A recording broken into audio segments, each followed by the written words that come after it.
isso, porque se a Bíblia, teoricamente, a maior parte, o conteúdo é o mesmo, aonde está a parte em que pode-se construir imagens, pode-se ter imagens nos templos, que a gente vê isso muito na Igreja Católica, né? Eu convivi, eu sempre fui na igreja, eu casei na Igreja Católica. Então, antes eu via tudo aquilo, eu não tinha o entendimento. Quando eu passei a ler a Bíblia, para mim ficou claro de que eu não deveria ter aquelas imagens na minha casa, em que eu não deveria ter no templo que eu frequento. Mas qual é a explicação lógica, embasada na Bíblia, de que aquilo está tudo bem, que aquilo faz parte, né, do que Deus pede para nós? Eu não encontrei isso. Entendi. Eu vou te dar a resposta em 3 níveis. E eu perguntei para um padre, o padre me explicou da seguinte... Fale você primeiro. Por favor, pode ir lá. Ele falou, olha, mas a gente coloca lá, a gente não está lá venerando, estamos lá para a nossa lembrança de pessoas que seguiram a Deus, de que foram exemplos de um ser humano em que a gente pode se inspirar. Mas a gente não deve se inspirar exatamente em Deus. Em Deus, em Jesus. A explicação, por isso que eu falei que é em 3 níveis, eles fazem uma diferença entre venerar e adorar. Isso. No catecismo diz que as imagens não são para ser adoradas, mas veneradas. Mas quando a gente está de joelhos ali pedindo, interceda por mim, se eu posso falar diretamente com o Pai, porque eu vou pedir para alguém interceder e estar ali no meio? Para mim não parece... Não faz sentido. Eu vou te dar uma explicação oficial da igreja e por que eu discordo respeitosamente dela. Nessa questão do venerar e adorar, eles vão dar a seguinte argumentação para você, mas eu respeito, mas discordo. A questão é o seguinte, você às vezes não coloca no celular lá a foto de sua família? Você não está adorando, está venerando. É uma forma de lembrar da sua mãe e tal, saudade, olhar lá as fotos na capa do WhatsApp, do celular, a gente coloca às vezes assim, né? Para eles é isso. Então, quando eu vejo aquela imagem ali, está me remetendo a algo superior. Na igreja ortodoxa, é até interessante. Eles usam apenas ícones. Eles não usam imagens de gesso. Se você for uma igreja lá na Turquia, por exemplo, alguma igreja cristã na Grécia, essas igrejas ortodoxas, eles têm umas imagens até feias, porque eles falam que o objetivo da imagem não é ser um fim em si mesmo, ela não pode ser bonita. Agora, por que eu discordo muito respeitosamente disso? Eu discordo pelo seguinte, a Igreja Católica ela tem uma coisa a favor dela. Ela não alterou o texto bíblico ao longo dos anos. Porque se a Igreja Católica tivesse alterado o texto bíblico ao longo dos anos, essas coisas não estariam proibidas na Bíblia até hoje, porque antes de surgir o protestantismo, em 1517, os rolos da Bíblia ficavam com padres e judeus maçoretas da Idade Média. Sim. Se eles houvessem mudado, hoje a gente teria visto a mudança principalmente pela papirologia, então eles não mudaram. E por que não mudaram? Aí que tem a questão. Você terminou sua pergunta com uma expressão baseado na Bíblia. Não existe na tradição católica essa expressão baseado na Bíblia.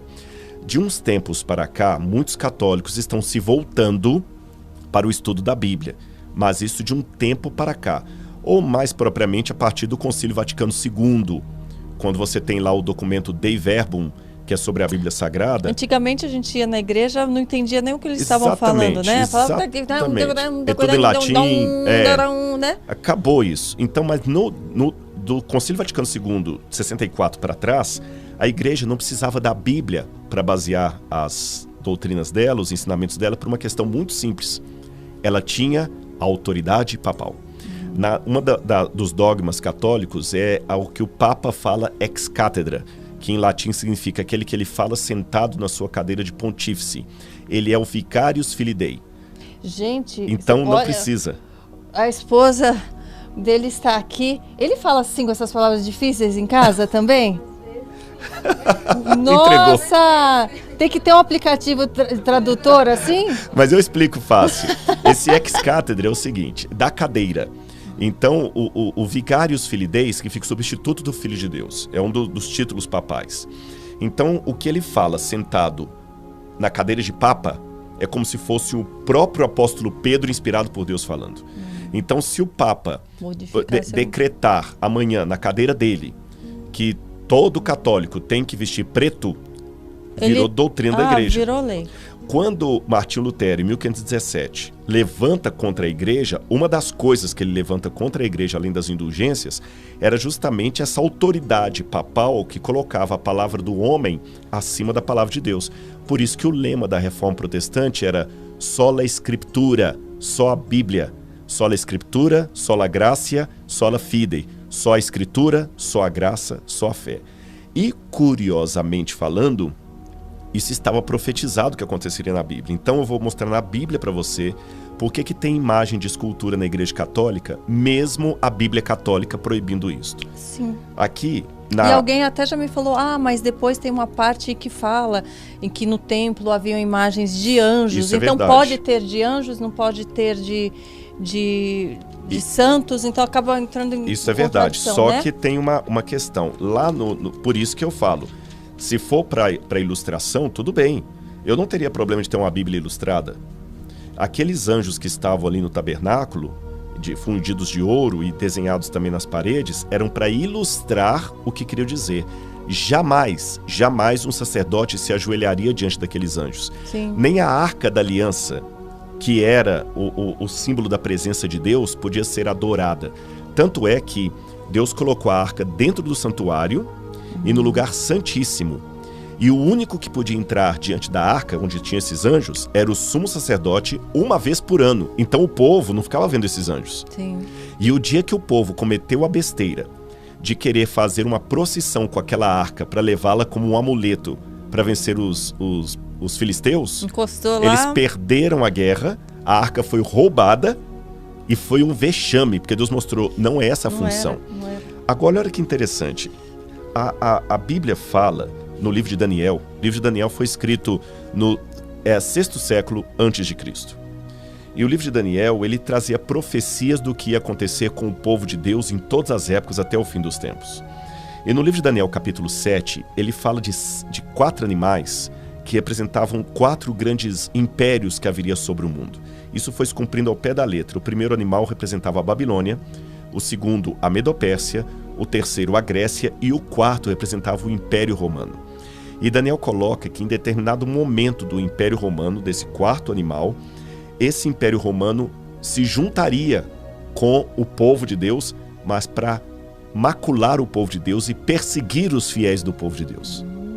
E o Apocalipse dá mais detalhes disso, e o apóstolo Paulo também, quando fala de uma grande apostasia que viria antes da volta de Jesus. Apostasia é uma palavra grega que significa desvio da fé, quebra da aliança. A gente pode falar da aliança, quebra da aliança. E uma das coisas que Daniel diz que esse animal faria seria o seguinte, Daniel capítulo 7, versículo 25. Diz assim na sua versão. Viu? Então vocês perguntaram, Bíblia católica, Bíblia de crente, e tem a Bíblia da Karina Bach aqui também. Eu tenho certeza que um monte de gente vai querer qual a Bíblia que você usa para comprar uma igual, viu? Aqui diz assim, o verso 25, falando desse monstro simbólico, né, que era Roma, junto com o cristianismo. Ele falará contra o Altíssimo, oprimirá os seus santos e tentará mudar os tempos e as leis. Curioso que a palavra leis que aparece aqui no livro de Daniel não é lei no sentido secular da palavra, é a lei de Deus. Divina. É a mesma palavra que aparece no capítulo 6, quando os inimigos de Daniel falam o seguinte, eu tenho certeza que ele não fará nada contra o rei, a menos que seja uma coisa que esteja escrito na lei do seu Deus, é a mesma palavra. Então, esse poder cuidaria em mudar os tempos e a lei. Os tempos, a palavra idam em hebraico significa calendários. Tanto é que na tradução católica está assim, e cuidará em mudar os calendários e a lei. Roma, na sua forma pagã e na sua forma papal, mudou os calendários e a lei de Deus. Quer ver? É porque essa questão de Roma também é algo que ficou na minha cabeça. Eu vi tanto, né? A gente vê na história como foram perseguidos os cristãos, queimados, tarará, aquela loucura em Roma. E como de repente Roma se tornou, né, a base do cristianismo ocidental. Por que foi escolhido lá um lugar onde o povo foi caçado, queimado? Tudo isso aconteceu pela suposta conversão de um homem chamado Constantino. No ano 313 depois de Cristo, Constantino, eu não esqueci a questão do calendário, sim, além não, sim, tem uma surpresa aqui, ó. Não, eu já tenho umas 5 perguntas só dessas frases que você falou. Mas vai ser até bom, porque isso aqui vai explicar o motivo. O Constantino... Já avisa lá em casa que eu vou chegar mais tarde, pede pro Henrico ficar nos meus pais. Ou colocar alguma coisa no micro-ondas lá. É. Mas então vamos lá. O Constantino, ele estava lutando pelo poder em Roma. Roma tinha ficado muito grande e tinha perdido um pouco a força ali. Aí tinha um imperador chamado Diocleciano, que acabou aposentando, o único imperador romano que aposentou. E na briga pelo poder, Constantino foi, e ele sabia que os cristãos na época eram uma força muito grande. Há inclusive uma frase atribuída a Tertuliano que diz que o sangue dos cristãos era como semente. Dá para entender o significado. O sangue dos cristãos é como semente. Quanto mais mata, mais surge. Então Constantino, no ano 313, ele teve uma estratégia política. Ele estava passando a ponte do rio Milvia com os soldados dele para lutar contra Maxêncio pelo poder. Aí Constantino caiu do cavalo e ficou assim, estou tendo uma visão. Nesta época, o Império Romano adorava muito, principalmente o exército, adorava o deus Mitras, que é o deus Sol. E todo o exército ficou assim, ele teve uma visão de Mitras, o Sol apareceu para ele. E ele falou com os soldados, Mitras vai nos dar o poder, o Deus Sol. Só que, de maneira muito engenhosa, Constantino disse que Jesus apareceu para ele no Sol. E que Jesus é o próprio Mitras. E que ele viu no Sol, vai de novo uma palavrazinha difícil, ele viu uma frase em latim que dizia assim, in hoc signo vincis, traduzindo, sobre esse símbolo vencerás. E ele viu uma cruz no Sol. Então ele fez uma simbiose, uma mistura, um sincretismo entre cristianismo e mitraísmo. Ele deu liberdade de culto aos cristãos, proibiu as perseguições aos cristãos, elevou o cristianismo à religião estatal, pegou várias basílicas. O que eram basílicas? Templos pagãos de Roma, e transformou essas basílicas em basílicas cristãs. Quem já foi para a Itália já deve ter visto muito dessas basílicas. Elas têm um panteão lá dessa época que você vê que é uma coisa estrondosa. Nos nichos que estavam os deuses pagãos, ele tirou e colocou imagens de santos. E Constantino começou uma mudança. E a igreja cristã, que até então era apostólica, agora se tornou apostólica romana. E nessas mudanças, Roma foi mudando muita coisa. Tudo isso estava profetizado na Bíblia. Veja, enquanto os cristãos eram perseguidos, massacrados, eles morriam... Mas profetizado não de uma forma de que isso seria bom. Não. Profetizado no sentido de infelizmente isso vai acontecer. Vão distorcer o que está aqui. Como no Antigo Testamento foi profetizado que o Messias seria traído por um dos seus. E infelizmente aconteceu quando Judas o traiu. Não que Deus desejou, Karina, é que Deus, assim, ele assistiu o filme antes. E ele dá o spoiler daquilo que é importante saber. Assim que ele assiste. O nosso também, né? Por isso que ele vai nos avisando, gente. Olha, cuidado. Vocês estão perdendo os avisos importantes, hein?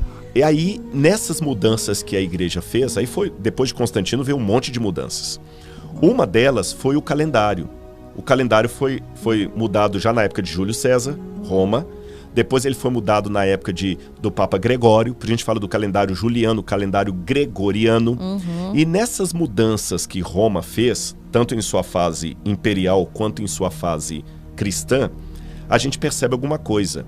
Nós estamos em que mês agora? Novembro. Novembro lembra que número? 9. Mas é o mês 11. É.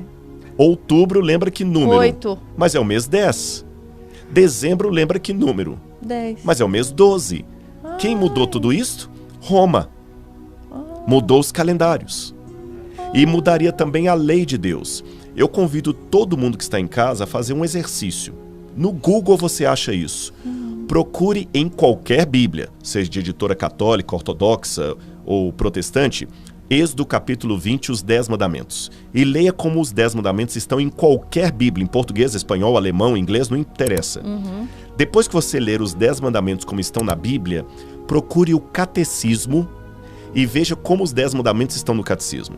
No catecismo está assim: amar a Deus sobre todas as coisas, não tomar o seu santo nome em vão, guardar domingos e festas, honrar pai e mãe, não pecar contra a castidade. Mudaram os mandamentos. O mandamento das imagens sumiu. Sim. O mandamento de não terás outros deuses diante de mim sumiu. O sábado foi trocado para o domingo, Sim. exatamente como Daniel 7:25 disse que aconteceria. Cuidará em mudar os calendários e a lei.